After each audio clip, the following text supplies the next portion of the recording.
एकाएक राजनीति से संन्यास की घोषणा के बाद नरेंद्र मेहता के प्रशंसक चाहते थे कि वो खुले मंच पर आएं और अपनी बात को खुलकर प्रशंसकों के सामने रखें, लेकिन नरेंद्र मेहता थे कि वो खुले मंच पर और कैमरे के आगे कुछ भी आकर बोलने को तैयार नहीं थे। अंत में प्रशंसकों के दबाव के सामने नरेंद्र मेहता झुके और वो कैमरे के आगे बोलने को तैयार हुए। आइए मेरे साथ, मैं आज आपको दिखाता हूँ कि नरेंद्र मेहता ने किस तरह साइकिल से लेकर लेमोनी तक का सफ़र और किराने की दुकान से लेकर 7-Eleven क्लब तक का सफ़र तय किया। नमस्कार, मैं हूं भरत मिश्र। आपने फर्श से अर्श तक पहुंचने की कहानियां बहुत सारी सुनी होंगी और माया नगरी में तो ये बात आम है।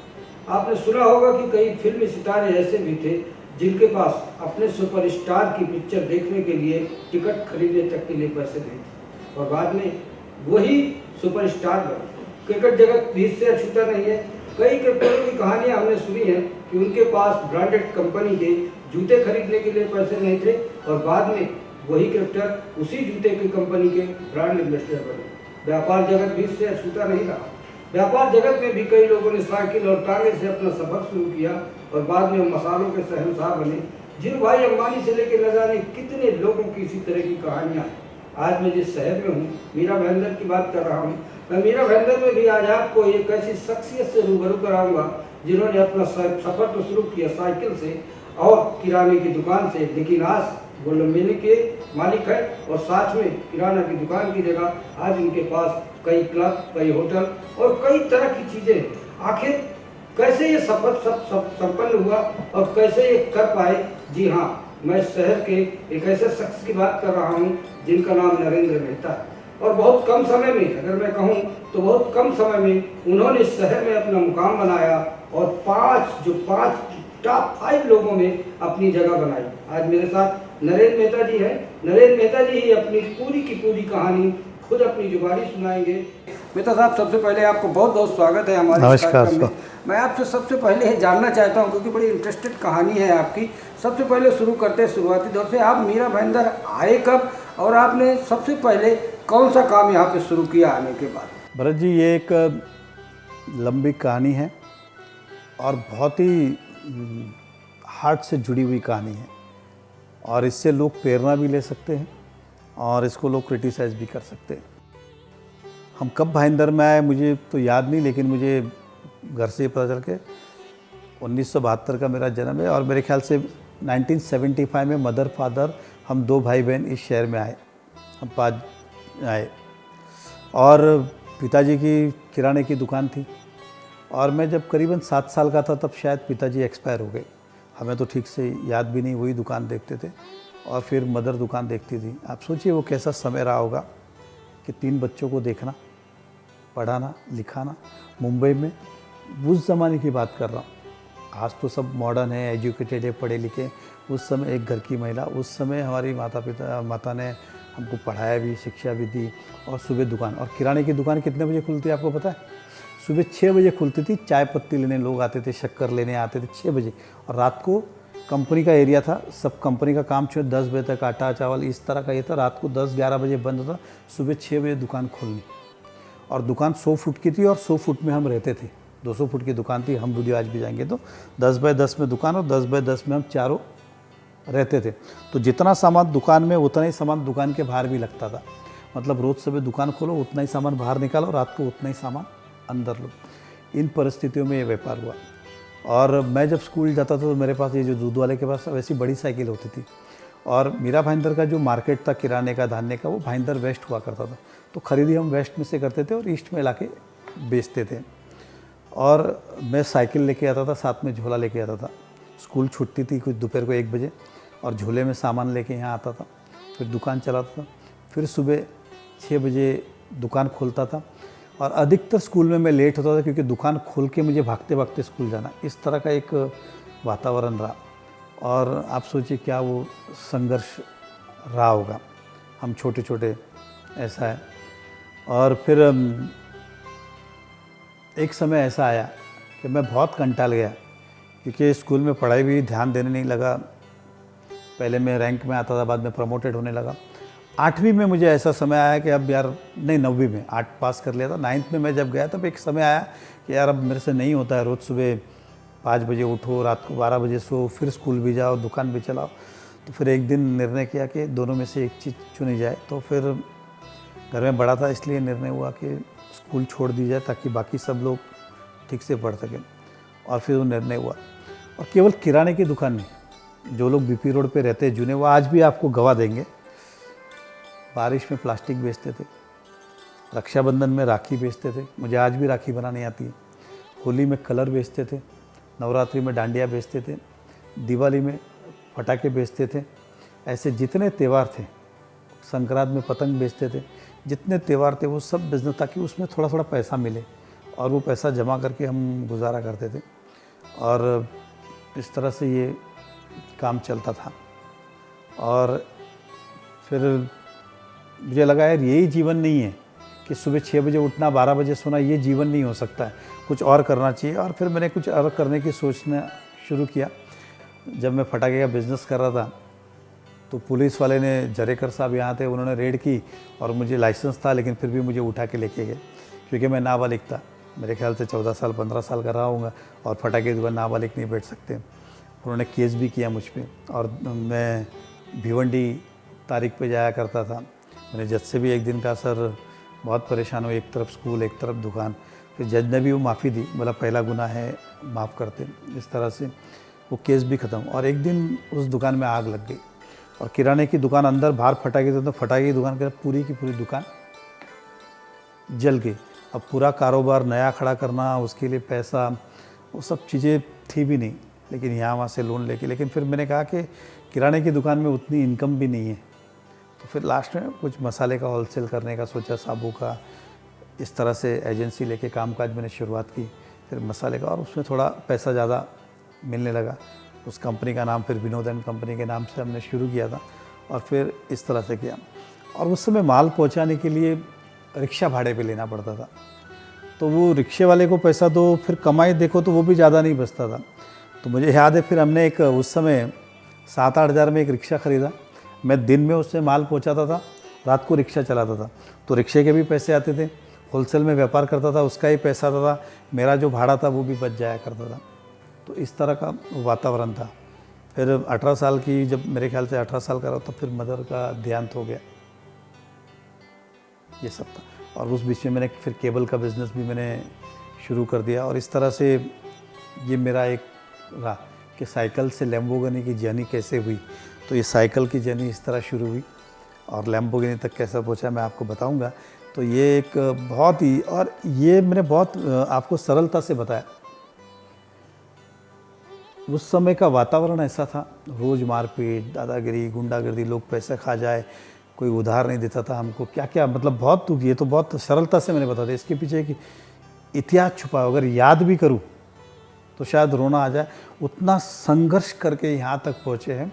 और प्योरली बुद्धि, किस्मत, माता पिता नहीं है इसलिए उनका आशीर्वाद रहा होगा, और किस्मत और बुद्धि, इन सब के कारण हम आज यहाँ तक पहुँचे हैं। लोग बड़ी आसानी से देखते हैं कि लैम्बोर्गिनी में, लेकिन उसके पीछे का संघर्ष नहीं देखा। मुझे अच्छी तरह याद है, आपको पता नहीं होगा, अपने यहाँ पे बफिंग इंडस्ट्रीज़ है।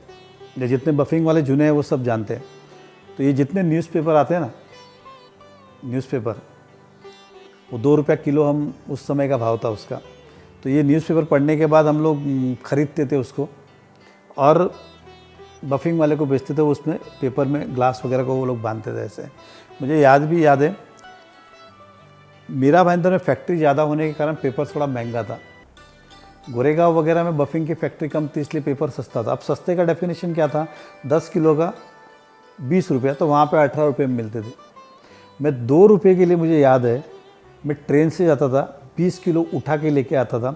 अब 20 किलो आप कंटिन्यू उठा नहीं सकते, इसलिए वहाँ से बस, और फिर मैं ट्रेन से उतर के स्टेशन पे के चाय वाले के पास रखता, फिर चल के दुकान पे आता, फिर साइकिल लेता, फिर स्टेशन जाता, उस पेपर को उस पे लाता। इस तरह से ये जो, ऐसे बहुत सारे छोटे छोटे बहुत सारे किस्से, मतलब 2 रुपये के लिए 20 किलो सामान इस कंधे पे गोरेगांव से उठा के लाता था।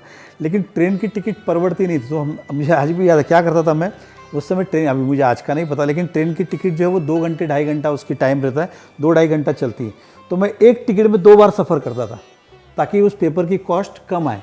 नहीं तो टिकट में अंदर पैसा एडजस्ट हो जाए। तो मुझे भी याद है रिटर्न टिकट निकालता था, और कभी कभी ऐसा होता था कि रिटर्न टिकट जो है तो रात को भी काम आती, सुबह काम है, तो जाने के लिए 2 बार टिकट निकालता था, आने के लिए उस रिटर्न टिकट पे 2 बार सामान लेके आता था। इस तरह से ये कामकाज करता था, मस्जिद बाजार जाना, सामान लाना। बहुत ही संघर्ष का जीवन रहा है। लैम्बोर्गिनी इतनी आसानी से नहीं मिलती है, उसके लिए बहुत संघर्ष लगता है। मैंने आपके विषय में काफ़ी कुछ पढ़ा है, ये शो करने के पहले काफ़ी कुछ आपके विषय में देखा है, और जो चीज़ मैंने देखा है उसके अंदर एक चीज़ तो आपके अंदर थी कि आप बहुत तेज किसी चीज़ को पकड़ते थे। किराना की दुकान के अलावा आपने बीच में जिक्र किया हम वीडियो का। तो हम वीडियो के विषय में कहा जाता है कि आप गए तो थे अपने एक दोस्त के पास कि मुझे अपने बिल्डिंग में एक केबल का कनेक्शन दे दो जिससे मैं भी पिक्चर देख सकूं, लेकिन देखने में ये आया कि कुछ दिनों के बाद आप खुद ही केबल मालिक बन बैठे, और यहाँ तक कि उस जिस अपने मित्र के पास आप गए थे केबल लेने के लिए उसके भी पूरे व्यापार को खरीद लिया। और आज अगर मैं कहूँ तो मुझे, अगर मैं गलत नहीं हूँ तो शायद आज आप इस शहर के सबसे बड़े केबल व्यापारी बन गए। मैं आपको एक किस्सा बता दूँ कि एक कहावत है कि लोग घोड़ा खरीदते तो नाल खरीदते, जब घोड़ा लेते तो उसके पैरों के लिए नाल लेते। मेरा उल्टा रहा है हमेशा। मेरे पास नाल थी इसलिए घोड़ा खरीदा, हमेशा उल्टा रहा है। और यही एक जज्बा था, और सपने बहुत देखता था। जब भी बड़ी गाड़ी देखता लगता ये मेरे पास होनी चाहिए, इस शहर में मेरा बड़ा मकान होना चाहिए, मेरे पास इतने पैसे चाहिए कि जेब में जब कोई इच्छा हो तो कुछ खरीद सकूँ, ये हमेशा सपना था। और ये जो किस्सा आपने कहा बहुत, ये मेरे जीवन में एक बदलाव जहाँ से शुरू हुआ। ऐसे तो हर व्यापार के अंदर धीरे धीरे मैं तरक्की करते गया, लेकिन ये सबसे बड़ा बदलाव था। और मैं सभी से कहूँगा ये किस्सा जानने जैसा है कि पैसे कमाने के लिए मेहनत से ज़्यादा समय, बुद्धि, इसका कहते हैं बदकिस्मती का दरवाज़ा तब तक खटखटाया जाता है जब तक खुल नहीं जाता है, और खुशकिस्मती का दरवाज़ा एक ही बार खटखटाया जाता है। और यकीन मानिए केबल का ऐसे ही था। राकेश शाह मेरे दोस्त जो अभी हाल ही में नगर सेवक भी है, उनका केबल का नया इस देश के अंदर केबल शुरू हुआ था। और उस समय फिल्मों के जो शौकीन थे उसका एक ही उपाय था, या तो वीडियो ला के पिक्चर देखो या फिर थिएटर में जाके। तो केबल 300 रुपये में हर रोज़ एक पिक्चर, 50 रुपये महीने का हर रोज़ एक पिक्चर देखने मिले। तो मुझे पिक्चर का बड़ा फिल्मों का शौक़ था।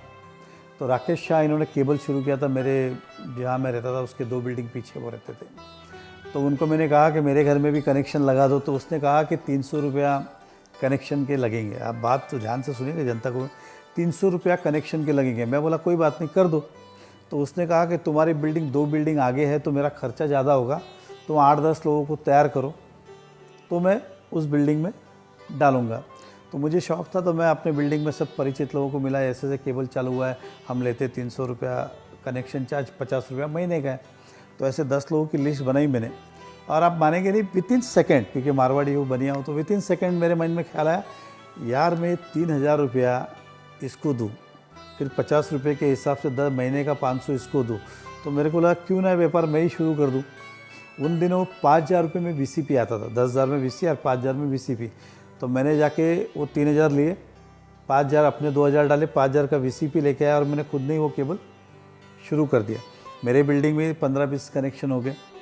तो मुझे महीने की 50 रुपये के हिसाब से 1000 रुपये की इनकम हो गई। खर्चा कितना आता था रोज़ का, 10 रुपये कैसेट का लगता था, 300 रुपया और 1000 रुपया। फिर वहाँ से मेरे केबल व्यवसाय की शुरुआत हुई। फिर आजू बाजू की बिल्डिंग में गए हम लोग, इस तरह से। तब 50 रुपया था, फिर आज 300, 350, लेकिन ये उस ज़माने की बात करता हूँ।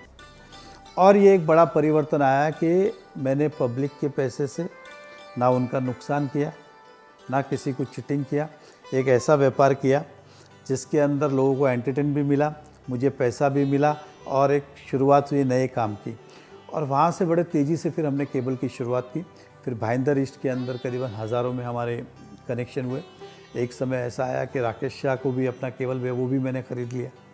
ऐसे बहुत सारे केबल नेटवर्क फिर हमने एक एक करके ख़रीद लिए भाईंदर ईस्ट में। लेकिन उस समय ये केबल का बिज़नेस मैंने बिल्डिंग चढ़ के, इस बिल्डिंग से उस बिल्डिंग, यहाँ से वहाँ वायर खींचो, और फिर हज़ारों में कनेक्शन हुए, और वहाँ से हमारी लाखों रुपए की महीने की इनकम शुरू हुई। किसी ने सोचा नहीं था, मैंने सोचा भी नहीं था कनेक्शन करते समय यार मेरे को ये लाखों रुपए की इनकम देगा। और किराना की दुकान बंद कर दी। हाँ नहीं, फिर मसाले का था, फिर उसको बाद में हमने चेंज किया केबल के साथ, फिर उसको वीडियो लाइब्रेरी में कन्वर्ट कर दिया, क्योंकि वो उसी का पार्ट था। फिर टीवी वीसीआर भाड़े पे देना, उसका पैसा आना, लाइब्रेरी का आना, केबल का आना, और वहाँ से मेरे जीवन में परिवर्तन आया। और हमारे इनकम जो है, मैंने कहा कि उस समय भाड़ा केबल का 200 रुपया तक हो गया था, तो हज़ारों कनेक्शन थे, अगर 200 भी तो 2 लाख रुपया महीने का आ जाता। तो उस ज़माने में इतना पैसा मिलना शुरुआत हुई। तो ये था मेरे जीवन में एक परिवर्तन लाना, जो मेरी इस महीने की इनकम 10-20 हज़ार थी, वो लाखों में कैसे कन्वर्ट हुई। और ये बात है 1992-93 के आसपास की।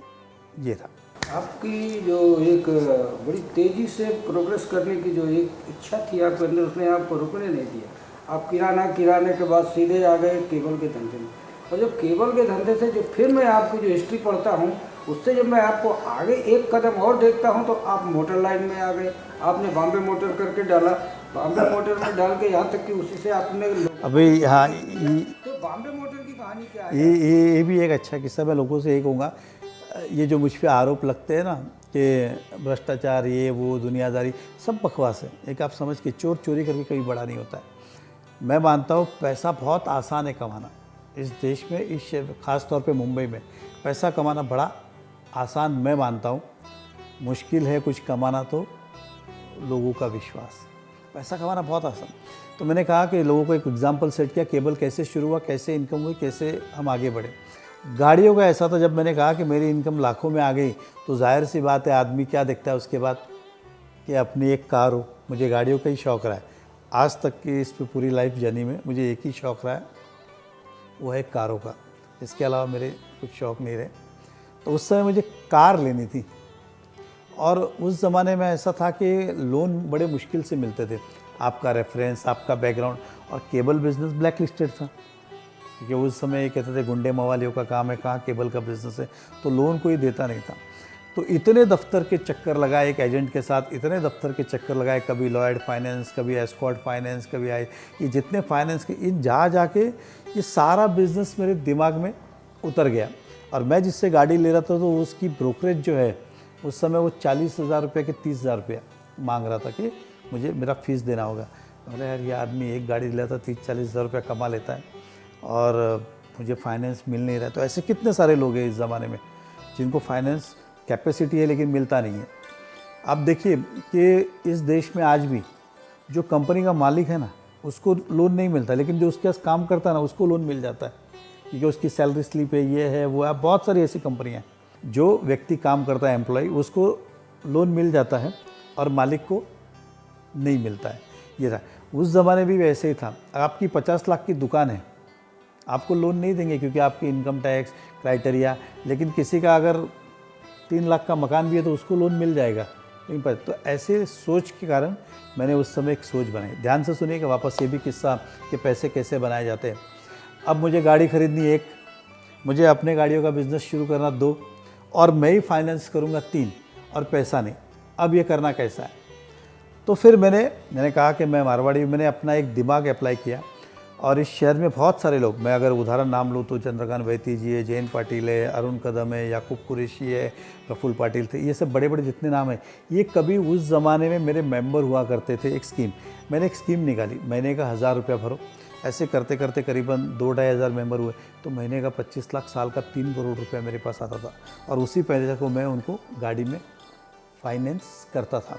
और बॉम्बे मोटर नाम का शोरूम भी मैंने किया था।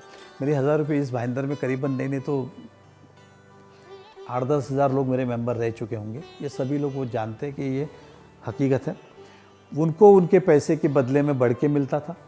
मैं उस पर और ज़्यादा इंटरेस्ट लाया कि लोगों को लोन दे के कमाता था। मतलब क्या हुआ, मुझे गाड़ी भी मिली, मेरा शोरूम भी बना, लोगों ने जिसने पैसे लगाए उनको प्रॉफिट भी मिला, और वहाँ से मेरे जीवन में एक बहुत बड़ा बदलाव आया। मैं एक शोरूम का मालिक बना, बॉम्बे मोटर्स नाम का, जो बाद में हाल ही में हमने बेच दिया। इस तरह से इस गाड़ियों के बिज़नेस में आया कि इतना घुमा कि मुझे पूरा बिज़नेस समझ में आ गया। और इस शहर में 1 नंबर का गाड़ी में बिज़नेस करने में हमारा उस समय नाम था। केवल में आज भी हमारा बड़ा बिज़नेस है। तो इस तरह से ये बिज़नेस मैंने सीखा, बिगर पैसा लगाए, और किस तरह से समय का फ़ायदा लिया, और एक काम मैंने उस समय किया। आप केबल लेने गए घर के लिए, केबल के व्यापारी बन गए।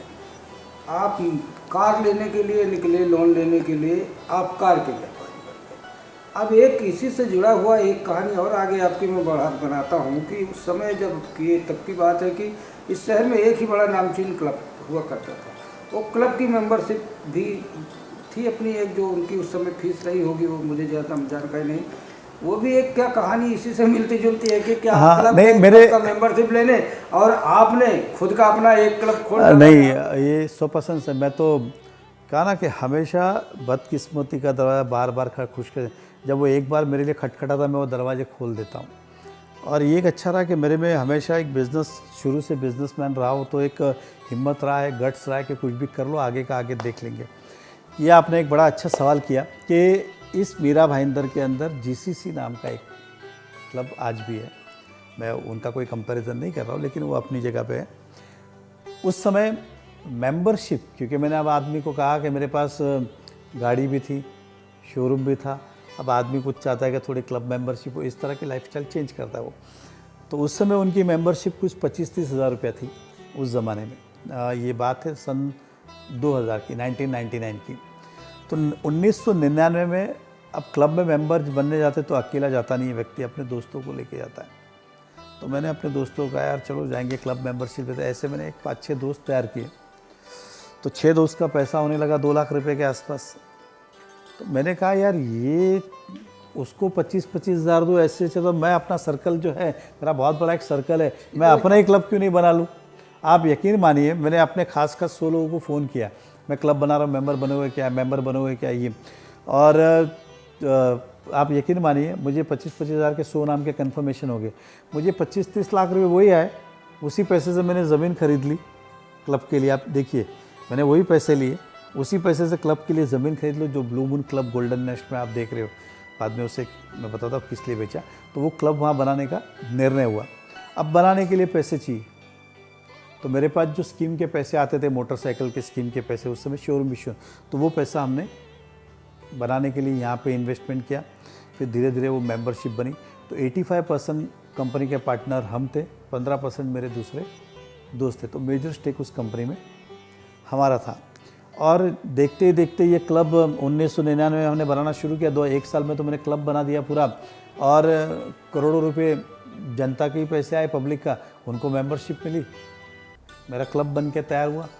तो इस तरह से ये क्लब का निर्माण हुआ। इसलिए किसी भी काम को करने के लिए ज़रूरी नहीं कि पैसे चाहिए। थोड़ा बहुत पैसा हमने बसिन कैथलिक बैंक से भी लोन लिया था उस समय, मुझे याद है। तो थोड़ा लोन, थोड़ा इन्वेस्टमेंट, बाकी पैसा पब्लिक का, इस तरह से एक क्लब का निर्माण हुआ, ये चीज़ें। और उस समय मैंने कहा मेरे पास उस ज़माने में 2-3 गाड़ियाँ हुआ करती थी। एक तो एस्टीम VX और पहली लैंसर येलो कलर की, भाईंदर में जूने लोग जानते। एक पीली कलर की गाड़ी थी, वो खाली मेरी थी। तो पीली कलर की एक स्पोर्ट्स कार थी उस ज़माने में, और लैंसर तभी नई नई लॉन्च हुई थी। और तब मैं वो गाड़ियों का शौकीन रहा हूँ।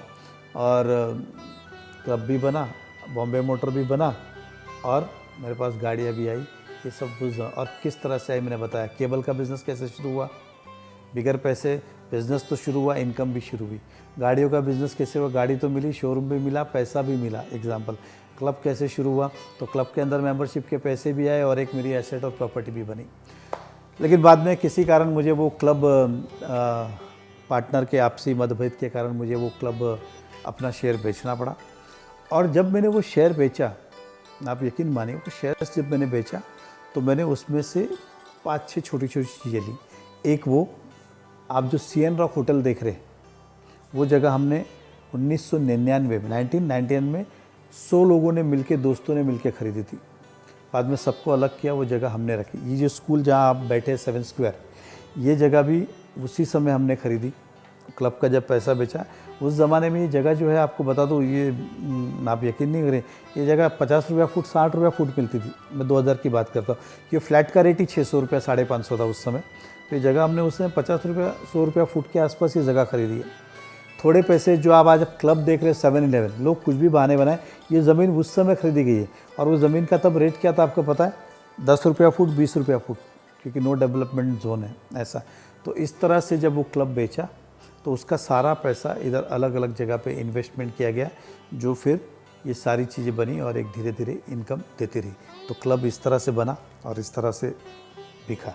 जो आप तक आपने कहानी बताई, शायद मुझे भी, मैंने अगर पढ़ा ना होता तो शायद मुझे भी नहीं मालूम था, बहुत लोगों को ये कहानी नहीं मालूम थी।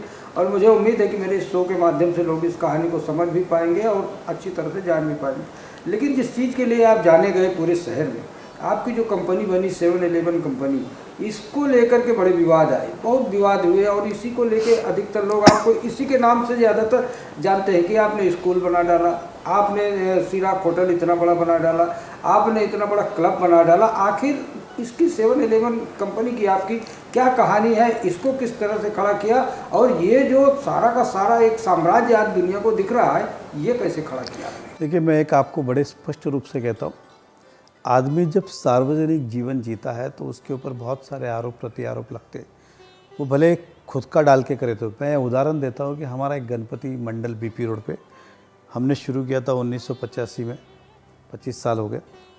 हम वहाँ पे चंदा जमा करते थे गणपति के अंदर। तो आप मानेंगे नहीं, चंदा मिलता था, कोई 10 रुपये देता था, कोई 11 रुपये देता था।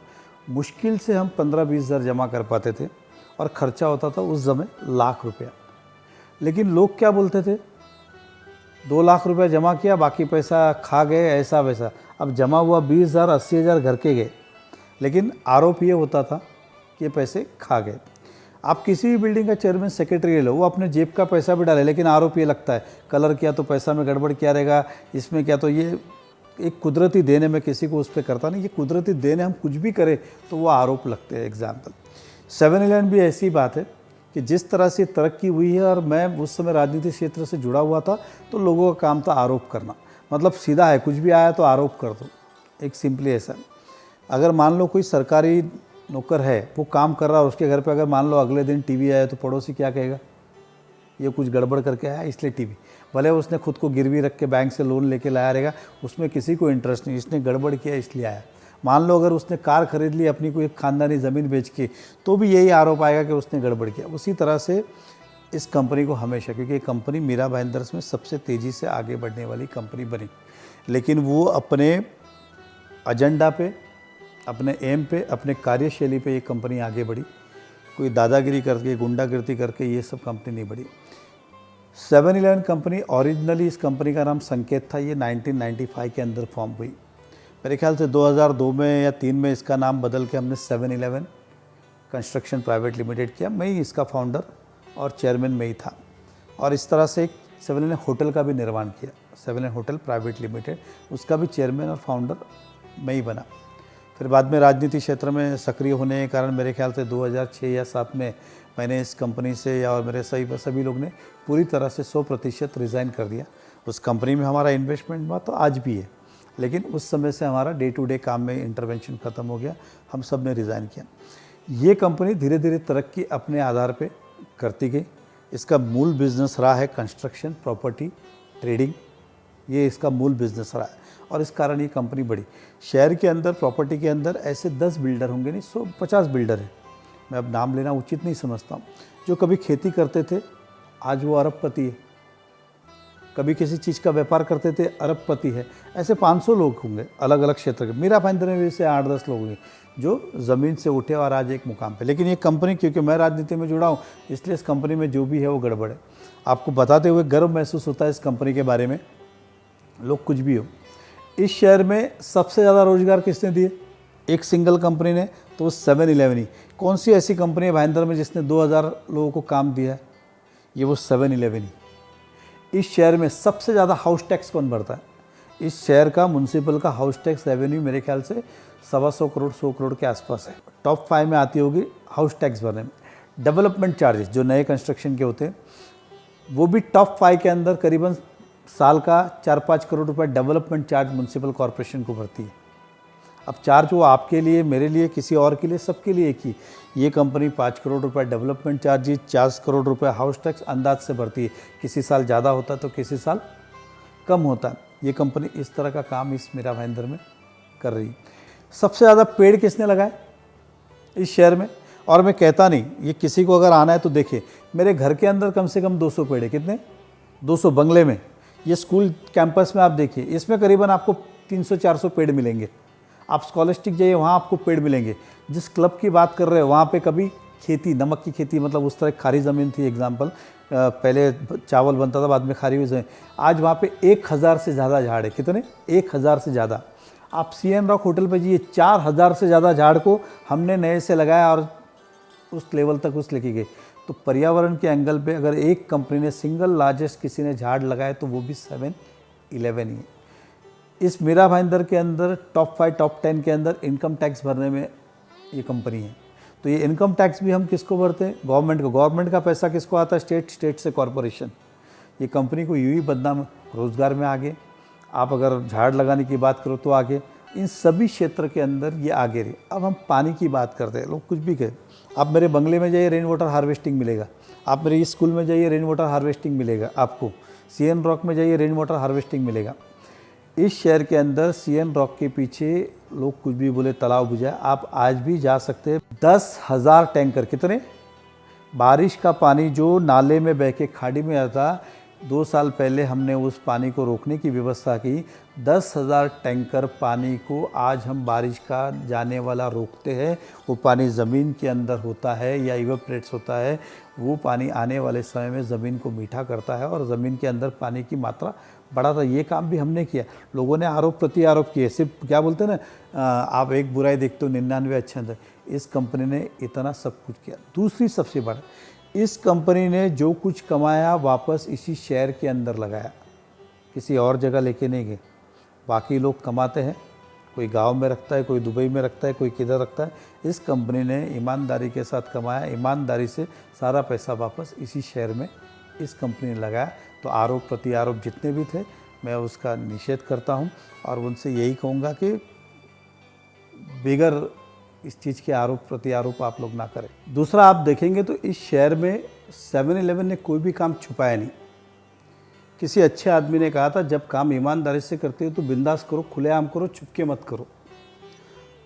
अधिकतर जिस व्यवसाय में पॉलिटिशियन होते हैं या उनके पीछे होते हैं तो लोग वो काम छुपा के करते हैं। कोई गांव में करता है, कोई इंटरनेशनली पैसा भेजता है, कोई घर में ही रखता है या कोई अलग नाम से लगाता है। ये कंपनी का सारा कामकाज एक नंबर पे। इसलिए आप जितनी ज़मीन भाईंदर में आप बोर्ड देखते हो, बिंदास लगे। और भी बहुत सारे पॉलिटिशियन की ज़मीन है, मैं नाम नहीं लूँगा, लेकिन उनके बोर्ड नहीं लगे। तो मुझे आप बताइए, लगाने वाला जो जनता को दिखा रहा है वो सही आदमी है कि जो छुपा के रख रहा है वो गलत है? तो इस कंपनी ने बिंदास डंके की चोट के ऊपर बोर्ड लगाए कि this property belongs to 7-Eleven construction private limited, इसलिए कि वो एक नंबर की प्रॉपर्टी है, उसका इनकम टैक्स, उसके डॉक्यूमेंट सारे बराबर है, इसलिए बिंदास बोर्ड लगाए गए हैं। कोई चोरी छिपे बोर्ड लगाए गए नहीं हैं। तो लोगों ने उसको भी देखा, इतने सारे बोर्ड कैसे दिख रहे। अरे भैया, जो लोगों ने नहीं लगाया उनको पूछिए तुमने क्यों नहीं लगाए, लगाने वाले को क्यों पूछ रहे। और लगाया तो स्वाभाविक है ना, ये प्रॉपर्टी ऑन रिकॉर्ड है, इसके लिए लगाया गया ना। इसकी बेनामी प्रॉपर्टी इस कंपनी की एक नहीं है।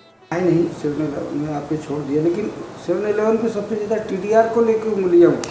अभी आप, TDR हाँ, अच्छा विषय है। कंपनी ने ये TDR का बड़ा किया। ये TDR पे देखिए ऐसा है, कंपनी क्यों, TDR का नाम आपके कंपनी के साथ क्यों जुड़ा? एक चीज़ आपको बोलता हूँ,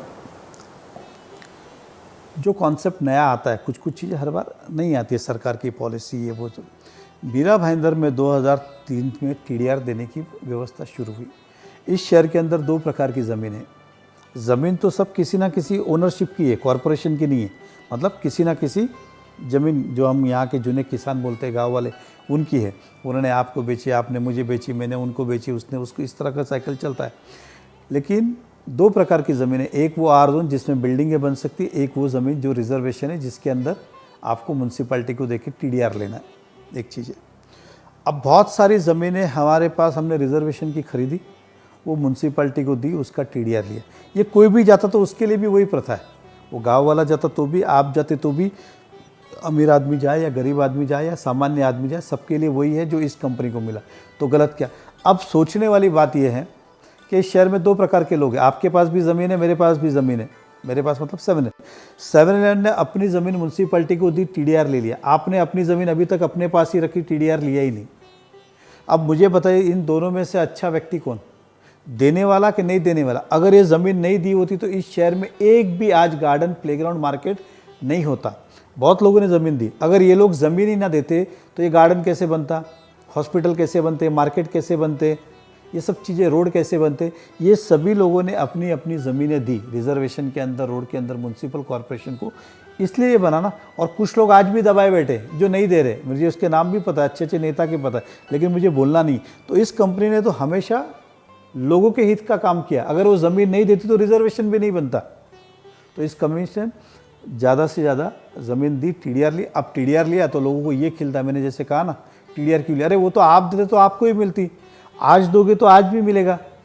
क्या इस कंपनी के ऊपर अलग से कोई मेहरबानी हुई है क्या? उल्टा ये कंपनी ने उपकार किया है। और यकीन मानिए, अब हमारी ये जो कंपनी है, इन्होंने हाल ही में डिसीजन लिया कि अब TDR लेने का ही नहीं, क्योंकि इतने आरोप प्रति आरोप मेरे कारण होते, मैं राजनीति में इसके लिए, उन्होंने TDR लेना बंद कर दिया। आज बहुत सारा रिजर्वेशन डेवलपमेंट अटक गए, क्योंकि कमिश्नर बोलता है कि आप आओ TDR लो, ऐसे एक नहीं 4 लेटर आपको दिखाऊंगा। तो हमने कहा कि आप TDR नहीं चाहिए, अब ज़मीन का पैसा ही दो। अस्पताल का क्या मामला है? कंपनी से अस्पताल का भी नाम जुड़ता है, अस्पताल को लेके लोग भी ऐसा है, अस्पताल का क्या देखिए, हॉस्पिटल हमारा कमाने का ज़रिया नहीं रहा है।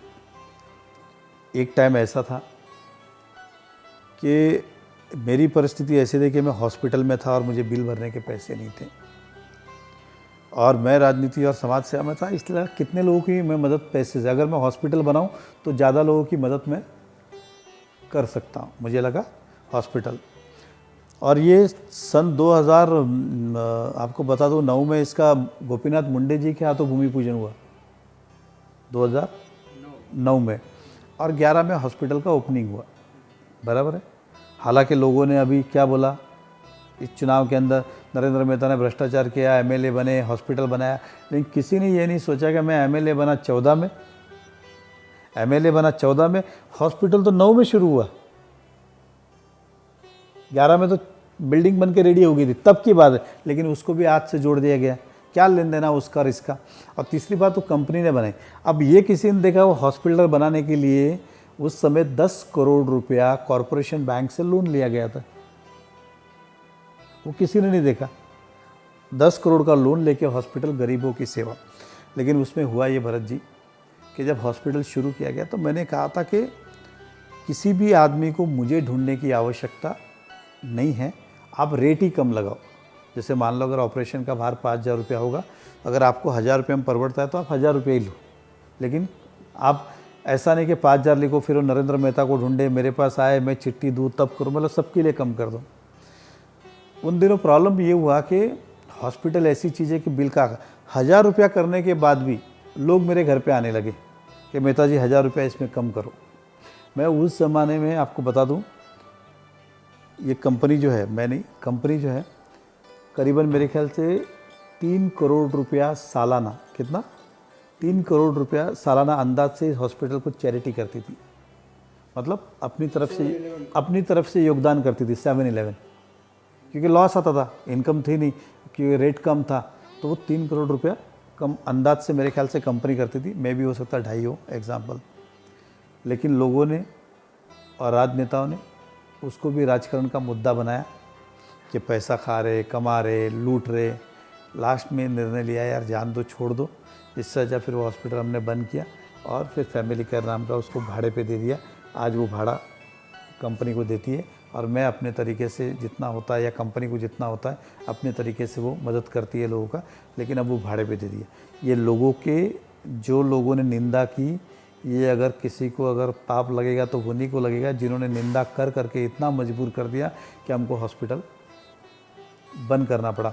और ये हॉस्पिटल बना उसी कारण था कि मुझे लगा था शहर में ऐसे लोग हैं जो गरीब लोग हैं, उनके ये काम आए, और नाराज़गी बढ़ने लगी। इसलिए लास्ट में निर्णय हुआ कि ये हॉस्पिटल अपना काम नहीं है, इसे चलाने दिया गया। इस तरह का ये निर्णय था। अस्पताल की बात आपने की, जो मैं जिस स्कूल में बैठ गया, आज आपका इंटरव्यू कर रहा हूँ, 7-11 स्कूल, बड़ा अच्छा स्कूल है, मुझे इसमें कहने में कोई दो राय नहीं। मेरे 2 बच्चे यहाँ पे पढ़े हैं और दोनों बच्चे पढ़ते, लेकिन ये इसको भी लेकर के हमेशा टीका टिप्पणी, हमेशा विवाद, और हमेशा ये कि आपने इसको भी, आपकी कंपनी में, अब आपको नहीं बोलूँगा, मैं सीधी कंपनी की बात कर रहा हूँ।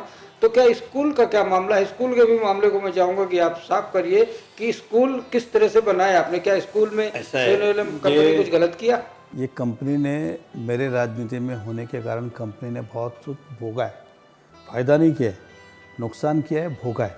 उनके प्रोजेक्ट को हर बार बदनाम करने का प्रयास किया गया। इस शहर में एक ही स्कूल है कि जिसने बनाया 7-11 ने, इस शहर में अलग अलग 10 बिल्डर होंगे, 10 कंपनियां होंगी जिन्होंने स्कूल बनाया, उसकी बातें कोई नहीं करता है, इसी की करता है। क्यों? अब इस चुनाव के अंदर भी आपने देखा स्कूल को जोड़ के बताया गया, भ्रष्टाचार किया स्कूल। अरे मैं एमएलए 2014 में बना, स्कूल 2007 में बिल्डिंग शुरू हो गई थी। मतलब बनना तो मैंने जो कहा कि ब्लू मून क्लब बेचा उस पैसे से ये बनाना हमने शुरू किया, मैंने उस समय कहा था। लेकिन लोगों ने वो नहीं देखा, लोगों को लगा कि अभी बनाया। अरे भैया अभी नहीं, 2007 में ना मैं मेयर था, ना मैं एमएलए था, कुछ भी नहीं, तब ये स्कूल का काम शुरू हुआ है। लेकिन लोगों ने वो देखा ही नहीं। अब ये स्कूल क्यों बनी? भरत जी, मैंने हमेशा कहा कि मैंने बड़े देखने का प्रयास किया, हमेशा बड़ा सोचा है। मैं चाहता था स्कूल बने तो बड़ी बने। ये स्कूल बनने के पहले अगर मैं 1-2 स्कूल छोड़ दूँ, भाईंदर वेस्ट, अवर लेडी, दालमिया, आरबी के, ये छोड़ दूँ, तो इस शहर में ढंग की स्कूल, जिसको स्कूल बोला जाए, वो स्कूल ही नहीं थी। क्या ट्रेंड चल रहा था? बिल्डिंग में स्कूल बनाओ, दुकानों में स्कूल बनाओ, फ्लैट में स्कूल बनाओ, बंगले में स्कूल बनाओ। ये ट्रेंड चेंज करने वाले कोई है तो वो हम है, ये कंपनी है, जिन्होंने इतने बड़े प्रांगण में, ये सबसे पहली स्कूल है जितने इतने बड़े स्कूल के हिसाब से स्कूल बनाई है। क्या ये सत्य नहीं है? अब रहा सवाल, इतना ही पैसा कंस्ट्रक्शन में लगाया होता तो ये कंपनी कहाँ जाती? स्कूल से ज़्यादा प्रॉफिट कंस्ट्रक्शन में कंपनी को। लेकिन कहा कि ये कंपनी की हमेशा एक सोच रही है, हॉस्पिटल, स्कूल, क्लब, ये वो सब सोशल एक्टिविटीज़। मैं मानता था आज तक कि यार स्कूल, हॉस्पिटल ये सब पुण्य का काम है, लेकिन इस चुनाव में देखा गया कि अरे ये मत करो, तुम तो बिल्डिंग बनाओ, टावर बनाओ, ये सब चीज़ें बनाओ, मॉल बनाओ, ये सब कमाओ, ये सब मत करो। अब रहा सवाल, कोई भी शहर उठा के देख लो, मीरा भाईंदर हो, वसई हो, थाना हो, मुंबई हो, दिल्ली हो, आगरा हो, लंदन हो, कुछ भी, सब प्रकार के स्कूल होते हैं। अब ये कंपनी ने ये हिसाब से एक स्कूल बनाई। कुछ लोगों ने भाषण किया कि गरीबों के लिए नहीं, अमीरों के लिए स्कूल बनाता हूँ। मैं जिसका भाषण किया उसका नाम नहीं लेता हूँ। मैं उसको एक सिंपल सवाल पूछता हूँ आपके माध्यम से। चलो मैं कल उत्तन गांव में, एक डोंगरी गांव, उधर एक छोटी स्कूल बनाता हूँ, या चैना गांव में एक स्कूल बनाता हूँ, अपने पोतों को और अपने बच्चों को पढ़ने भेजोगे क्या? तो बोलेगा नहीं, मेरा बेटा तो कैसे पढ़ेगा, मेरा बेटा तो बम्बई जाएगा, नहीं तो अच्छी स्कूल में जाएगा, इसमें जाएगा, उसमें जाएगा। इसका क्या मतलब है? इसलिए शहर में सब प्रकार की ज़रूरत है, आप समझ के चलिए। हर एक वर्ग है, आप समझ के चलिए। जहाँ सेंट्रो बनती है वहाँ मर्सिडीज़ भी बनती है। गवर्नमेंट की अगर आप ट्रेन देखें तो चालू डब्बा भी है, रिजर्वेशन भी है, एसी भी है, अपर एसी भी है। आप समझ, फ्लाइट में भी आप जाते हैं तो इकोनॉमी भी है, बिजनेस क्लास भी है। एग्जाम्पल, सब क्षेत्र के अंदर है। उसी तरह इस शहर में एक अच्छे स्कूल की ज़रूरत थी, और ये पहला दिल्ली बोर्ड है। आपको बता दो, इस मीरा भाईंदर में एक भी सीबीएसई स्कूल नहीं थी। ये पहली सीबीएसई स्कूल मीरा भाईंदर की है। और सीबीएसई स्कूल को उतनी बड़ी इमारत, उतनी बड़ी जगह, उतने टीचर्स का नाम लगता ही है। अब इतना बड़ा इन्वेस्टमेंट करके उसकी फीस उसी हिसाब से होने वाली है। आप एक तो 10 गुंठे में स्कूल बनाओ, एक 100 गुंठे में बनाओ, फ़र्क है ही। आप एक 2 माले की बनाओ, एक 7 माले की बनाओ, तो स्वाभाविक है वो सारा स्कूल आने वाला है। तो ये दिल्ली बोर्ड स्कूल अगर ना होती तो जो बाहर से लोग आते हैं, गुजरात, दिल्ली, उनके लिए दिल्ली बोर्ड था ही नहीं। तो this is the first CBSE Delhi board. वैसे लोग पहले वंचित होते थे और कॉम्प्रोमाइज़ करते थे यहाँ वहाँ की स्कूल में, आज उनको एक सुविधा के हिसाब से मिली। तो स्कूल का इतिहास ये रहा है, और हमारी सोच थी कि अच्छी शिक्षा मिले, और आज अभिमान भी महसूस करते, गर्व भी महसूस करते।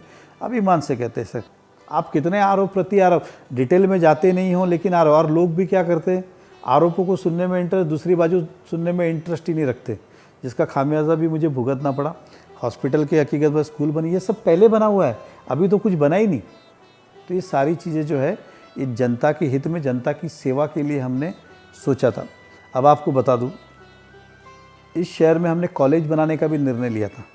आपको बता दूँ, ये कंपनी कॉलेज मेरे बोलने पे बना रही थी कि यार बनाओ कॉलेज, कमाओ नहीं कमाओ क्या फ़र्क गिरता, तुम कॉलेज बनाओ। क्योंकि कॉलेज लॉस मेकिंग बिजनेस है। कॉलेज आप देखेंगे तो कॉलेज अधिकतर वही बनाते हैं जिसको सरकारी ज़मीन मिलती है या ग्रांट मिलता है। आप देखिए, धीरूभाई अंबानी के पास भी स्कूल है, कॉलेज नहीं है। रुस्तम जी के पास भी स्कूल है, कॉलेज नहीं है। लोढ़ा ने भी स्कूलें बनाई, कॉलेजेस नहीं बनाई।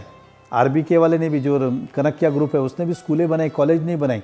ये जितने बड़े बड़े कंपनीज आप ले लो, सब ने स्कूल बनाए, कॉलेज नहीं। क्योंकि कॉलेज के अंदर 100% नुकसान वाला काम है। इसलिए आज के दौर में जिसको सेवा करनी है या जो पब्लिक का पैसा चंदा, वही कॉलेज बना सकता है। हमने फिर भी एक कॉलेज बनाने का निर्णय लिया। प्लान है, आप यकीन मानिए कि जब चुनाव हुआ तो प्लान मैंने विड्रॉ कर लिया। कल कॉलेज बनाएंगे, लोग फिर से कहेंगे कि ये भ्रष्टाचार घोटाला, इसलिए बोला कॉलेज नहीं बनाना है। लोगों को लगता है टावर बनाने वाले बहुत ईमानदार होते हैं, तो मैं सोचता हूँ कि अब टावर बनाया जाए, कॉलेज नहीं बनाई जाए। चलिए ठीक है, कितनी चीज़ें विड्रा करेंगे? आपने हॉस्पिटल विड्रा कर दिया, आप कॉलेज विड्रा करें। अच्छा चलिए, ये बात तो ठीक है, सीबीएसई बोर्ड के अपने कुछ स्टैंडर्ड होते हैं। मैं हूँ तो इंसान ना, मैं 4 दिन बातें सुन सकता हूँ। वो 4 जो मेरे बारे में गलत बोलते हैं ना, उससे मुझे कोई शिकायत भी नहीं, लेकिन जो 4 लोग समझते वो भी साथ खड़े नहीं होते ना। 4 जो निंदा करते वो तो करने वाले ही है, उनका काम ही वही है। वो उनको खरीदा ही गया, भाड़े पे लिया, उसी के लिए किया गया, उनकी मेरी चिंता कभी नहीं रही। लेकिन जो बाकी जो 4 लोग समझदार है वो तो समझना चाहिए। कोशिश आज यही है। तो मैं इस जो आपने बोला क्यों बैकफुट हुए, तो मैंने कहा कि यार आदमी टावर बनाता है, ये करता है, उसमें कोई देखने वाला नहीं, कोई पूछने। जब मैं सार्वजनिक चीज़ बनाता हूँ, आप आरोप प्रति आरोप करो, वो कंपनी को नुकसान होता है। उस कंपनी में 2000 लोग काम करते हैं, उनके बारे में कभी किसी ने सोचा? कोई नहीं सोचता है। इसलिए सोचा कि अब इस तरह का काम नहीं करके आपको कमर्शियल फील्ड में मैंने आज आपको जाना इसीलिए चाहिए। इतना लंबा बातचीत इसीलिए किया कि आज काफ़ी चीज़ें फाइनल हो। इसी तरह एक चीज़ और आपकी कंपनी से जुड़ा है, आपका सीएन रॉक होटल। उस होटल को भी लेकर अभी बीच में कुछ खबरें आई थी कि सीएन रॉक का तो मैं बोलूँगा ज़्यादा विवादित नहीं रहा वो, लेकिन कभी कभी होता है। आपको बता दूँ, सीएन रॉक 1999 तभी की ज़मीन, आप डॉक्यूमेंट देखें 99 की, नॉट आज की, 99 में मैंने वो ज़मीन वैसी ही पड़ी थी, तो हमने एक छोटा होटल वहाँ पे बनाया। और वो होटल क्योंकि नॉनवेज मैं शुरू नहीं कर सकता, इसलिए फिर वो होटल बेचने का निर्णय हुआ। तो प्रताप सरनाइक जो हमारे एमएलए है, तो उनका होटल का बिज़नेस है, तो उनको देने का वो निर्णय हुआ। उन्होंने कहा मैं ये होटल लेता हूँ, बदले में मैं थाना की स्कूल की ज़मीन आपको देता हूँ। तो थाना में उनकी ज़मीन थी, वो जो हमारी कंपनी ने ली, और ये बदले में ये होटल की ज़मीन उनको देनी थी। ये सौदा भी हो चुका था, लेकिन बाद में सौदा होने के बाद किसी कारणवश उन्होंने होटल नहीं लिया, तो फिर कंपनी ने उनके स्कूल प्लॉट का पैसा दे दिया। इस तरह से वो थाना में स्कूल हमारी बनी। फिर अब इसको करना क्या, ये होटल को, क्योंकि नॉनवेज बेचेंगे तो चलेगा नहीं। लेकिन लास्ट में फिर इस कंपनी ने हिम्मत की कि वेज में हम चलाएंगे। फिर वहाँ पे शादियों का बिज़नेस बढ़ा, और वो आज होटल अच्छा चल रहा है। लेकिन वो मूल ज़मीन 1999 की। सीएन रॉक में तो कोई आरोप प्रत्यारोप नहीं। आपका जो क्लब है, ये क्लब को लेके भी कई तरह की बातें होती हैं। हाँ, ये सही है। ये क्लब के ऊपर मैं 1 घंटे की स्टोरी दे सकता हूँ। मुझे आप बताइए, कम से कम 5 कमिश्नर आके गए, सबने अपना अपना परमिशन दिया ना, किसी एक ने भी रुका क्या? इतनी तकरारें, इतना कोर्ट मैटर, ये वो सब जगह हुई, शिकायतें हुई, प्राइम मिनिस्टर से लेके सीएम ऑफिस से लेके सब जगह। लेकिन सब ने जाना, सब ने देखा इस प्रोजेक्ट में कोई गलत नहीं है, कोई सीन। लेकिन कुछ 5-6 लोग हैं जो पेड़ है, वो ये हमेशा ये कहेंगे गलत है, गलत है, गलत है, गलत है, गलत है। अब उसका कोई इलाज है क्या? एक चीज़, अभी तो हमारी सरकार भी नहीं है, ना मैं एमएलए हूँ, ना हमारी सरकार है। हाल ही में सरकार ने रिपोर्ट दिया, जहाँ पे क्लब बनी है वहाँ पे कभी उन्होंने गूगल पे जाके सैटेलाइट से दिया, 2005 से देखते हाई कोर्ट, कि कभी मैंग्रोव्स वहाँ पे थे ही नहीं। जब थे ही नहीं तो कटे कहाँ से? जब थे ही नहीं तो कटे कहाँ से? जहाँ पे क्लब है एग्जाम्पल। अब पीछे बहुत सारी ज़मीनें, किसकी अलग अलग ज़मीनें, जो हमारी ज़मीनें भी नहीं, कंपनी की ज़मीनें, कोई काट के जाता है, बिल इन पे फाड़ देते हैं, इस तरह से। दूसरी सबसे बड़ी बात, ये मूल परमिशन कब का है?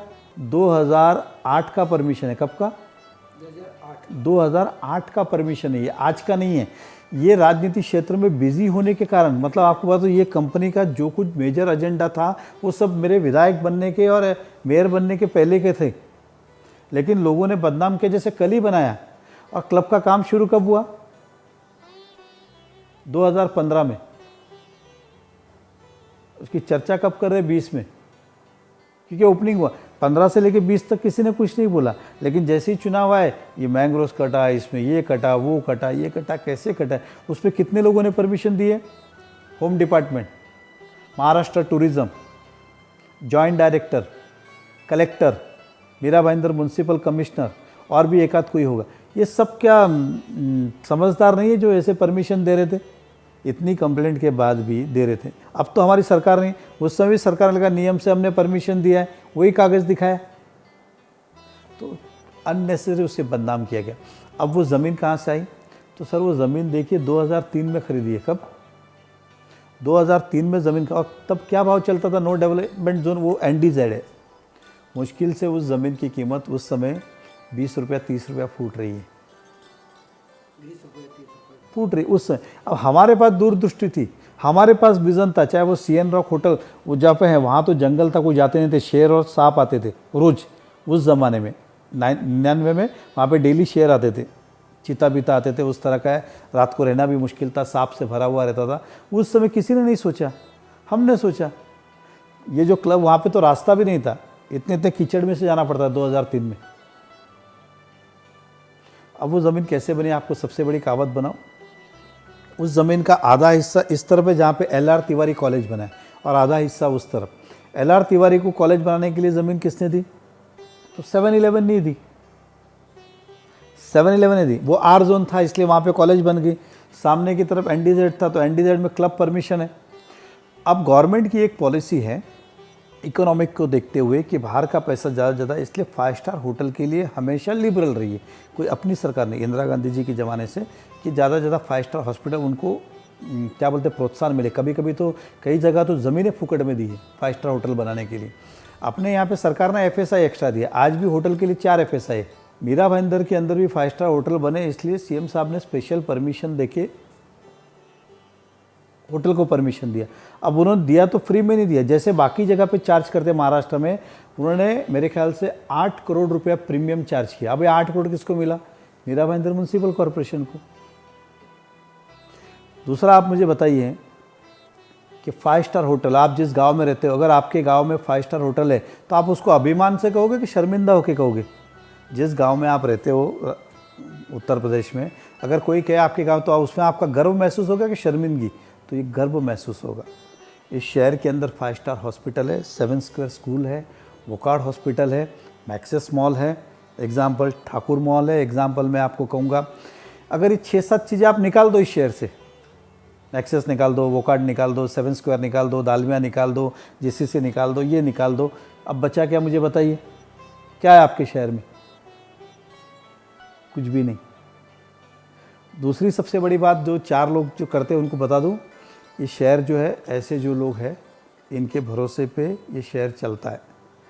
नौकरी, इनकम, ये हमारी कंपनी ने सोचा अगर यहाँ पे होटल को लग के, मतलब जीरो, जैसे मैं बेटा यहाँ ख़त्म, यहाँ होटल डंपिंग जानबूझ के, उसके लिए फिर हम कोर्ट गए, सब गए, लेकिन एक चिंता थी, कल अगर ये हो गया तो होटल का क्या होगा? तो वहाँ की हमने आजू बाजू की फिर ज़मीन खरीदना शुरू किया कि ज़मीन ही खरीद लेते, हम ज़मीन ही नहीं देंगे तो कचरे का प्रोजेक्ट कहाँ से बनाएंगे? और उस तरह से हमने ज़मीन, तो बाद में कोर्ट ने और सरकार ने प्रोजेक्ट कैंसिल कर दिया, क्योंकि वो उन्हें समझा वायबल नहीं है, ये सब जानबूझ के किया जा रहा है, डमी चल रहा है। लेकिन उस कारण वो ज़मीन उस कंपनी की होगी। आज वो कंपनी का फ़ायदा ये हुआ कि उस समय उन्हें सस्ते में ज़मीन मिली, आज उसका सोने का भाव हो गया, इसलिए CN रॉक होटल बना। तो ये 1999 की ज़मीनें हैं और तब बनाया, तो इसके ऊपर कोई आरोप प्रत्यारोप, मैं तो नगर सेवक भी 2002 में पहली बार बना था, इसलिए कंपनी ने जो है वो तभी वो काम किया। CN रॉक में तो कोई आरोप प्रत्यारोप नहीं। आपका जो क्लब है, ये क्लब को लेके भी कई तरह की बातें होती हैं। हाँ, ये सही है। ये क्लब के ऊपर मैं 1 घंटे की स्टोरी दे सकता हूँ। मूल परमिशन कब का है? 2008 का परमिशन है। कब का? 2008 का परमिशन है, ये आज का नहीं है। ये राजनीति क्षेत्र में बिजी होने के कारण, मतलब आपको बता दो, ये कंपनी का जो कुछ मेजर एजेंडा था वो सब मेरे विधायक बनने के और मेयर बनने के पहले के थे, लेकिन लोगों ने बदनाम किया, जैसे कल ही बनाया। और क्लब का काम शुरू कब हुआ? 2015 में। उसकी चर्चा कब कर रहे? 20 में, क्योंकि ओपनिंग हुआ। 15 से लेके 20 तक किसी ने कुछ नहीं बोला, लेकिन जैसे ही चुनाव आए, ये मैंग्रोव्स कटा, इसमें ये कटा, वो कटा, ये कटा, कैसे कटा, उस पर कितने लोगों ने परमिशन दी है? Home department, Maharashtra tourism, joint director, collector, Mira Bhayandar municipal commissioner, और भी एक आध कोई होगा। ये सब क्या समझदार नहीं है जो ऐसे परमिशन दे रहे थे? ये जो क्लब, वहाँ पे तो रास्ता भी नहीं था, इतने इतने कीचड़ में से जाना पड़ता 2003 में। अब वो ज़मीन कैसे बनी, आपको सबसे बड़ी कहावत बनाओ। उस ज़मीन का आधा हिस्सा इस तरफ है जहाँ पे LR तिवारी कॉलेज बना है, और आधा हिस्सा उस तरफ। LR तिवारी को कॉलेज बनाने के लिए ज़मीन किसने दी? तो 7-11 नहीं दी, 7-11 ने दी। वो R जोन था इसलिए वहाँ पे कॉलेज बन गई। सामने की तरफ NDZ था तो NDZ में क्लब परमिशन है। अब गवर्नमेंट की एक पॉलिसी है इकोनॉमिक को देखते हुए कि बाहर का पैसा ज़्यादा से ज़्यादा, इसलिए 5 स्टार होटल के लिए हमेशा लिबरल रही है। कोई अपनी सरकार नहीं, इंदिरा गांधी जी के ज़माने से, कि ज़्यादा से ज़्यादा 5 स्टार हॉस्पिटल उनको क्या बोलते हैं प्रोत्साहन मिले। कभी कभी तो कई जगह तो ज़मीनें फुकट में दी है 5 स्टार होटल बनाने के लिए। अपने यहाँ पे सरकार ने FSI एक्स्ट्रा दिया, आज भी होटल के लिए 4 FSI। मीरा भाईंदर के अंदर भी 5 स्टार होटल बने इसलिए परमिशन दिया। अब उन्होंने दिया तो फ्री में नहीं दिया, जैसे बाकी जगह पे चार्ज करते महाराष्ट्र में, उन्होंने मेरे ख्याल से 8 करोड़ रुपया प्रीमियम चार्ज किया। अब ये 8 करोड़ किसको मिला? मीरा भाईंदर म्यूनसिपल कॉरपोरेशन को। दूसरा आप मुझे बताइए कि 5 स्टार होटल, आप जिस गांव में रहते हो, अगर आपके गांव में 5 स्टार होटल है तो आप उसको अभिमान से कहोगे कि शर्मिंदा होके कहोगे? जिस गांव में आप रहते हो उत्तर प्रदेश में, अगर कोई कहे आपके गांव तो उसमें आपका गर्व महसूस होगा कि शर्मिंदगी? तो ये गर्व महसूस होगा। इस शहर के अंदर 5 स्टार हॉस्पिटल है, 7 स्क्वायर स्कूल है, वोकार्ड हॉस्पिटल है, मैक्सेस मॉल है, एग्जाम्पल ठाकुर मॉल है, एग्जाम्पल मैं आपको कहूँगा। अगर ये 6-7 चीज़ें आप निकाल दो इस शहर से, एक्सेस निकाल दो, वोकार्ड निकाल दो, 7 स्क्वायर निकाल दो, दालमिया निकाल दो, GCC निकाल दो, ये निकाल दो, अब बचा क्या मुझे बताइए? क्या है आपके शहर में? कुछ भी नहीं। दूसरी सबसे बड़ी बात जो 4 लोग जो करते हैं उनको बता दूं, ये शहर जो है, ऐसे जो लोग हैं इनके भरोसे पे ये शहर चलता है। नौकरी, इनकम, ये 8-10 करोड़ पहले मिले डेवलपमेंट के वो अलग, अब 40 लाख रुपया हर साल मिलेंगे उनको। तो जब ऐसी चीज़ें आती है तो उसको पॉजिटिव वे से देखना चाहिए। 1% आप भी यहाँ, मैं भी यहाँ, उस पर 1% इलीगल नहीं, ऑक्यूपेशन से लेके सब है। और एक कमिश्नर नहीं ना, 5-6 कमिश्नर आके गए ना, उसको जो परमिशन, तो क्या एक भी आदमी ऐसा नहीं था क्या? मेरी सरकार थी तब भी और मेरे सरकार के पहले भी और बाद भी, उस चीज़ के अंदर कोई भी गलत नहीं है। 100% उसको ईमानदारी के साथ बनाया गया। ये शौक़ था इस कंपनी का कि एक क्लब हमने एक ज़माने में बेचा था, इसलिए वापस क्लब बनाने, ज़मीन भी उसी समय खरीदी, केवल समय नहीं मिला था, इसलिए वापस से ये ज़मीन हम क्लब बना नहीं पाए। तो ये सारी चीज़ें तब की है, आज की नहीं है। लोगों ने उसको आज से जोड़ के बता दिया, ऐसा है। आज ये खुलासा और आज ये बातचीत एक ऐसे वक्त पर हो रही है जब न तो विधानसभा चुनाव सामने है और ना ही महानगर पालिका के चुनाव। कोई राजनीतिक फायदा इस बातचीत से शायद मेरे को लग रहा है कि नरेंद्र मेहता जी को मिलने वाला नहीं है। बहरहाल आज ये जो बातचीत हो रही है इनसे मैं भी काफ़ी कुछ सुन रहा हूँ और मैंने भी तमाम चीज़ें सुनी है। मैंने भी यहाँ पत्रकारिता में एक लंबा टाइम दिया है, लेकिन कुछ चीज़ें मुझे भी चौंकाती है और ये सोचने पर विवश करती हैं कि आखिर क्या वास्तव में इन तमाम चीज़ों को एक सुनियोजित प्रोपोगंडा के तहत आगे चलाया गया। खैर, इस बात पे ज़्यादा बात करेंगे, आगे करूँगा मैं, इस बात को और आगे बढ़ाऊँगा। एक चीज़ और है आपके विषय में कि हालांकि बाद में सेंट्रल गवर्नमेंट ने, प्रधानमंत्री जी ने भी ये कहा कि छोटे घर बनाओ, लोगों को एक 15 लाख रुपए का एक झोपड़ा होता है, पता नहीं किस दिन बुलडोजर चल जाए लोगों को। आपने एक छोटे घर की स्कीम लाई, अपना घर। अपना घर काफ़ी बड़ा स्कीम है, तो इसके विषय में क्या कहेंगे? अपना घर को भी कुछ लोग कहते हैं कि अरे आज अपना घर में भी कोई बोलता है आज अपना घर में ये होगा। अपना घर का प्रोजेक्ट कहाँ पे है? देखिए ऐसा है, और एक सबसे बड़ी बात यह है कि इतना बड़ा प्रोजेक्ट आपकी कंपनी ने किस तरह से कर दिया? इतनी बड़ी ज़मीन कहाँ से आपको मिली? इतना बड़ा कैसे आपने मैनेज करके ऐसा है, अपना घर भी एक अच्छा खासा इतिहास है। पैसे कैसे बनते ये इसमें एक तो आपको मैं बताऊंगा। दूसरा, कुछ काम ऐसे होते हैं जब आप जीवन में करते हो तो उसके साथ पैसे के साथ साथ एक समाधान भी होता है। मुझे अच्छी तरह याद है, हमारी एक ज़मीन थी घोड़बंदर बस डिपो के बाजू में, और ये 2015 की या 16 की बात है, 15 की है शायद। वो ज़मीन बेच रहे थे, बिक नहीं रही थी क्योंकि उस तरफ कोई डेवलपमेंट नहीं था।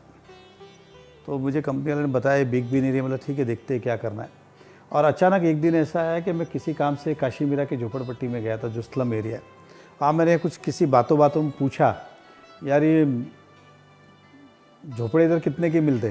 तो कहा कि सर 15 लाख, अच्छा रहेगा तो 18 लाख, और उनकी साइज़ होगी 10 बाई 20 फुट की, मतलब 250 फुट 200 फुट ऐसी होगा। मतलब 15 लाख रुपया, मतलब मुझे आश्चर्य लगा कि 6,000 रुपया फुट हो गया अप्रोक्सीमेटली, मतलब इतने में तो फ्लैट आते। यकीन मानिए मैं आया और अपने कंपनी से कहा कि यार एक छोटे फ्लैट आप लोग बनाओ।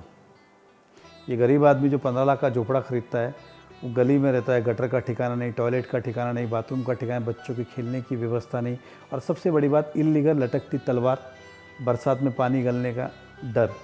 और हमने ये निर्णय लिया कि छोटे मकान बनाएंगे। आप यकीन मानिए अपना घर फेस 1 जब बनाया 500 फ्लैट हमने निर्णय लिया कि बनाएंगे, और 12 लाख में केवल मकान। और लोगों से यही कहा कि आप अपने पक्के मकान में रहिए, क्यों लटकती तलवार में रहते हो, खुद के मकान में रहिए, एग्रीमेंट लीजिए, लोन मिलेगा। खड़े खड़े हमने 2 घंटे के अंदर 500 मकान बेचे, जिसके अंदर 1 रूम किचन, 1.5 रूम किचन इस तरह का खाली फ्लैट था। तो गरीबों के लिए अच्छे मकान मिले। इस मुंबई के अंदर आज कोई भी, जो पहले हम देखते हैं चॉल सिस्टम होती थी, 1 रूम किचन, ऐसा कोई नहीं बनाता, क्योंकि बिल्डर को परवड़ता नहीं है और इनकम भी ज़्यादा नहीं होती। लेकिन हमारी सोच ये थी कि इनकम से ज़्यादा एक गरीबों को मिले और हमारे ज़मीन का पैसा हमको मिल जाए।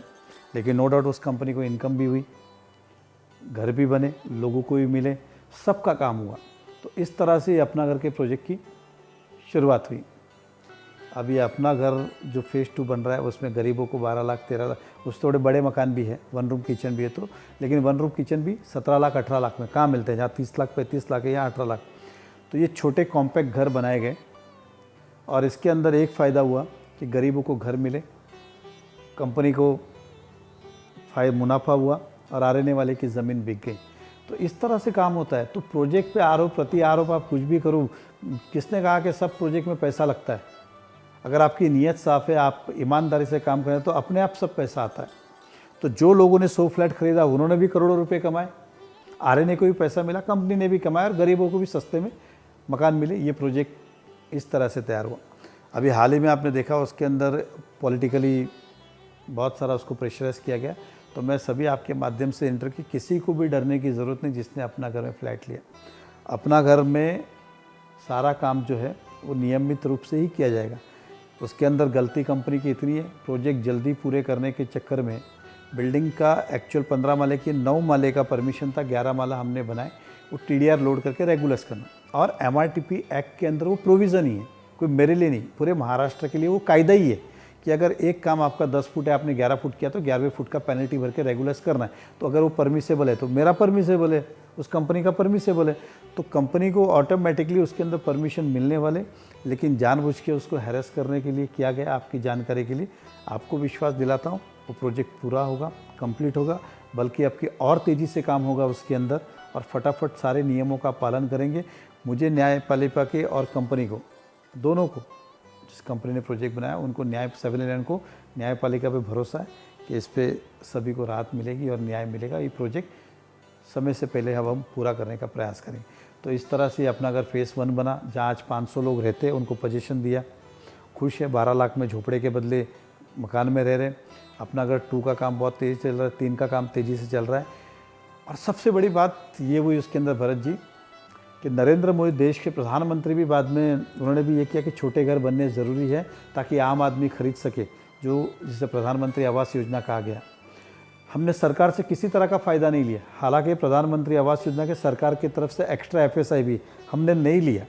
आपकी जानकारी के लिए पूरा इस कंपनी ने अपने दम पे ही किया और सरकार का ये था कि जो भी छोटे फ्लैट बनाएंगे उसको टैक्स फ्री। तो ये प्रोजेक्ट भी इनकम टैक्स फ्री हो गया, इसलिए कंपनी का और मुनाफा बढ़ गया। तो इस तरह से ये मुनाफा होता है। कोई चोर चोरी करने से कभी बड़ा नहीं होता है, मेहनत करने से ही बड़ा होता है। तो ये अपना घर का इतिहास ये रहा है कि अपना घर में किस तरह से प्रोजेक्ट हम कर रहे हैं। मुझे लगता है सिलसिला ख़त्म नहीं हो सकता। अगर मैं आपसे पूछता रहूं, आप बताते रहेंगे तो वो ये सिलसिला ख़त्म नहीं होगा, लेकिन बड़ा लंबा सिलसिला हो जाएगा। अपने इंटरव्यू को अंतिम दौर की तरफ ले चलूँ उसके पहले एक सवाल और है कि आप कुछ भी करते हो तो बहुत फेमस हो जाते हो, जिसको लोग विवाद बोलते। आपने एक कार खरीदी 5 करोड़, 4.5 करोड़, 8.5 करोड़ लोगों को, हालांकि उसकी पूरी कहानी तो नहीं मालूम, लेकिन वो कार की आपकी क्या कहानी थी? हालांकि जो मैंने आपके विषय में सुना है कि कार के आप बड़े पुराने शौकीन, बहुत पुराने शौकीन है कार आपके पास। 2010 में एक आरटी हुआ करती थी, लोग पता, मैं भी था। लेकिन जो आपने लेम्बोर्गिनी खरीदी, इसको लेके लोगों ने बड़ा किया। तो ये कितने में खरीदी? क्या इसमें भी इसी तरह कुछ? नहीं, उसका चीज़ ऐसा है, हर आदमी का अपना एक सपना होता है। किसी का वर्ल्ड टूर का होगा, किसी का बंगले का होगा, किसी का और कुछ होगा। हमारा एक सपना था, स्पेशली मेरा, कि यार लैम्बोर्गिनी गाड़ी कभी तो होनी चाहिए इंडिया में। इस तरह से ये कंपनी ने ये गाड़ी खरीदी। और सबसे मज़े की बात आपको बताइए, एक शौक पूरा, क्योंकि आदमी कहता है अगर पैसा कमाया है तो खर्च कब करोगे। तो इस थोड़ा कि यार जब कमाया है तो इसको, अपनी जो इच्छा है उसको तो पूरी करे, बाकी तो कोई शौक़ है नहीं। तो एक गाड़ियों का ही ले दे के शौक़ था, तो इसलिए वो गाड़ी खरीद गया। और सबसे मज़े की बात क्या पता है, उस गाड़ी का जो रोड टैक्स है, रोड टैक्स, वो करीबन 70 लाख रुपए है। अब ये 70 लाख रुपए किसको गया? स्टेट गवर्नमेंट, क्योंकि रोड टैक्स स्टेट गवर्नमेंट में आता है। तो 70 लाख रुपया रोड में, बाद में जीएसटी आता है 18%, तो 3 करोड़ का अगर मैं अंदाज, तो 50-60 लाख रुपए जीएसटी गया।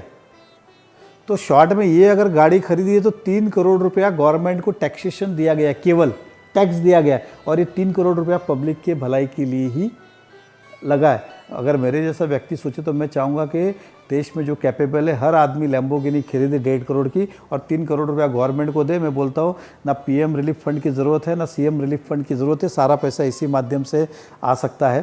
तो आदमी को उतना टैक्स भी भरना पड़ता, और वो शौक़ के लिए गाड़ी ली गई थी। लोगों ने उसका अलग अलग तर्क निकाला, अलग अलग मीनिंग निकाला। तो अब आदमी अपनी इच्छा शक्ति भी पूरी करे कि नहीं करे पता नहीं, इन दैट वे। एक लास्ट सवाल, आगे की क्या प्लानिंग है आपकी? आगे क्या? मैं फ़िलहाल मैं राजनीति से दूर हूँ। एग्ज़ाम्पल, मैं किसी कारणवश राजनीति से दूर हुआ हूँ और समय आने पे सभी सवालों का जवाब दूंगा। मुझे न्यायपालिका पे पूरा भरोसा है। आज मैं कोर्ट मैटर है इसलिए उन सब विषय पे बोलना नहीं चाहता, लेकिन फ़िलहाल मैं राजनीति से दूर हूँ, क्योंकि मैंने इस कंपनी ने ही बहुत सा और मैंने भी बहुत सा इस चुनाव के दौरान लोगों ने आरोप लगाए, लेकिन जितने आरोप लगाए वो सारे मेरे विधायक बनने के पहले के थे। उन्होंने कहा हॉस्पिटल बनाया, स्कूल बनाया, क्लब बनाया, ये सब तो पहले के थे, किसी ने नहीं सोचा। सब ने बोला हाँ यार सही है सही है, क्योंकि उस समय लोगों की मानसिकता ये थी, क्योंकि कहता है ना हमेशा जो गलत बोलता है वो ज़्यादा ज़ोर से चलता है, सच को दब जाता है हमेशा, क्योंकि सच में किसी को इंटरेस्ट नहीं होता है। तो मेरी भी परिस्थिति वैसी थी। उस समय मैं चिल्ला के कह रहा था, कोई सुनने को तैयार नहीं था। शायद आज आपके माध्यम से सुने। मैं आज कहता हूँ, स्कूल बना 2007 में, हॉस्पिटल बना 2009 में, मेरा बंगला है 2000 का, 1999 में मैंने ज़मीन खरीदी थी। एग्जाम्पल, CN रॉक है 1999 का, क्लब हाउस बना 2008 की पासिंग है, 2015 के पहले चालू हुआ, और 2003 की ज़मीन है। ये सारे प्रोजेक्ट पहले के। और मैंने बताया पैसा कैसा, मुझे तो कोई पैसा कमाना बड़ा आसान है, पैसा कमाना। अब मैं आपको दावे के साथ, मैं राजनीति सब कुछ समय के लिए बाहर हूँ। अब सबसे बड़ी बात बताओ भरत जी, पहले मैं रात को सोता था तो सुबह ये डर रहता था कि बाहर लोग मुझे मिलने आए, जनता के काम करने, उठना है। रात सुबह 5 बजे आओ तो भी 8 बजे उठना पड़ता था। रात को प्रोग्राम में जाओ और घर पे जाओ तो वापस ये कोई ना कोई मिलने के लिए खड़ा, इस तरह का था। अब सुबह 10 बजे उठता हूँ, कोई पूछने वाला नहीं, किसी की चिंता नहीं, कोई टोकने वाला नहीं, कोई टीका टिप्पणी करने वाला नहीं। पहले मैं कुछ करूँ नहीं करूँ, फेसबुक के ऊपर आरोप प्रत्यारोप, और ऐसे ऐसे लोग आरोप करते थे। नहीं मेरी बात सुनिए, आरोप, अरे आरोप चाहने वालों को क्या होगा? जैसे अरे मैं क्या बोल रहा हूँ, आरोप करने वाले के भी आप हर आदमी, अगर मेरे जैसा आदमी अपनी हैसियत औकात को देखना चाहिए। क्या मैं मोदी जी पे आरोप कर सकता हूँ क्या? मैं सोनिया जी पे आरोप कर सकता हूँ क्या? और आरोप पे तथ्य है क्या? भ्रष्टाचार भ्रष्टाचार सब ने बोला, लेकिन आपने देखा इसमें एक आदमी ने नहीं बोला कि भ्रष्टाचार किस में हुआ। भ्रष्टाचार लेकिन किस में हुआ, और हुआ तो काम अभी चालू किए, बंद क्यों नहीं करते? क्या मेट्रो में भ्रष्टाचार है? बंद कर दो। क्या पानी के प्रोजेक्ट में भ्रष्टाचार है? बंद कर दो। रोड में किस में है? खैर मैं उस विषय पर फिलहाल, ये आज मेरा राजनीतिक नहीं था, लेकिन मैं अब कहता हूँ कि मैं सुखी हूँ, और मैं चाहता हूँ कि ये कंपनी को मैंने राजनीति के कारण रिज़ाइन किया था, मैं फिर से इस कंपनी में जाऊँ और 1 साल में दिखा दूँ कि ये कंपनी वाकई में अगर काम दिल से करती और मैं इस कंपनी में होता तो ये कंपनी 4 गुना आगे होती। कितना? 4 गुना आगे होती। ये मैं राजनीति में 16 घंटे में से 12 घंटे राजनीति में था, इसलिए कंपनी को समय नहीं दे पाया। समय समय में एडवाइस दिया, लेकिन एक खुद का रह के काम करना, एक दूसरे लोगों के माध्यम से काम करना, इसमें फ़र्क है। दूसरा, मैं आपके माध्यम से लोगों को ये कहना चाहूँगा, ये बात गंभीरता से, क्योंकि आरोप प्रत्यारोप है। कहते हैं ना 5 साल में, एक कहावत है 5 साल में पैसे डबल होते। तो 5 साल में जब चीज़ें डबल होती है तो स्वाभाविक है कि 2007 में ये स्कूल बनी तो 12 में 2 हुई, 17 में 4 हुई, 22 में तो 8 होनी चाहिए थी लेकिन नहीं हुई। एग्जाम्पल बोल रहा हूँ। तो स्वाभाविक है, इसको कहाँ से रोकोगे आप क्या ये कहोगे 5 साल बाद कि ये सब भ्रष्टाचार है, जब ये 4 प्रॉपर्टी की 8 प्रॉपर्टी होनी ही होनी है। आप सबको ताला मार दो, कंपनी सब लॉक करके चली जाए, फिर भी इसका 5 साल में इकोनॉमिक ग्रोथ होने वाला ही है। वो रुकने वाला है क्या? नहीं रुकने वाला है। मैं एग्जाम्पल देता हूँ और सिंपली आपको बोलता हूँ, ये कंपनी के पास कला है, हुनर है, अपनी एक सोच है काम करने का, और उस तरह की जिस तरीके से वो काम करती है, मुझे पूर्ण विश्वास है कि आने वाले समय में ये काम तरक्की करेगी।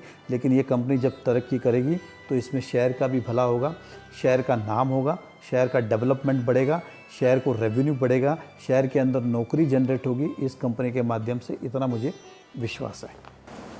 ये थी नरेंद्र मेहता जी की जुबानी फर्श से अर्श तक जाने की कहानी।